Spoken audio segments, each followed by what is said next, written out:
അപ്പൊ അപ്പൂപ്പിന് ഫേസ്ബുക്ക് ഇൻസ്റ്റയൊക്കെ ആരാ പഠിപ്പിച്ചെന്നേ? ഇവനോ എന്റെ കൊച്ചുമോൻ. ആഹാ, കൊച്ചുമോൻ സാർ എങ്ങനെയാണ്? I mean പെൺകുട്ടികളോടൊക്കെ? ഞാൻ കമന്റിൽ ആരെയും തെറിയൊന്നും വിളിക്കാറില്ല. Very good.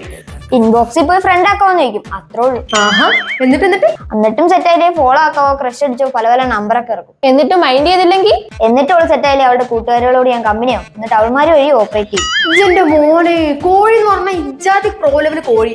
നീ ഒരു കാര്യം ചെയ്യും, നീ നിന്റെ അപ്പനെ കൊണ്ട് പെട്ടെന്ന് സ്ഥലം വിട്ടോ. നിനക്കൊന്നും ലൈസൻസിന്റെ ആവശ്യമില്ല. സാമൂഹ്യ വിപത്താണ് നീയൊക്കെ. ഇറങ്ങണ വെളിയിൽ. അയ്യോ മോളെ, ഞാൻ പകല് മാത്രമേ ഉപദേശിക്കാറുള്ളൂ. രാത്രിയായ ഭയങ്കര സ്നേഹം വേണ്ടവർക്ക് നമ്പർ വരെ കൊടുക്കാറുണ്ട്. Call me after 10 o'clock 100% safe. എന്റെ നാട്ടിലൊരുത്തരുണ്ട്, പ്രൊഡക്ഷൻ കൺട്രോളറാണ്, ലൈൻ പ്രൊഡ്യൂസറാണ്, സിനിമയിൽ അഭിനയിപ്പിക്കാം, പരസ്യത്തിൽ അഭിനയിപ്പിക്കാം എന്നൊക്കെ പറഞ്ഞ് പെൺപിള്ളേരെ വളയ്ക്കാൻ നടക്കണ ഒരു മരയൂള. ഇപ്പൊ ഇടി കൊണ്ട് വയ്യാതെ കിടക്കുക പാവം. അവിടെ കിടക്കട്ടെ, എഴുന്നേറ്റ് ലൈസൻസും ചോദിച്ചോണ്ട് ഇങ്ങോട്ട് വരും. ആദ്യത്തെ ബാച്ച് നല്ല കിടിലം ബാച്ചല്ലേ? അയ്യോ, ഇച്ചിരി കടുപ്പം തന്നെ. അയ്യോ.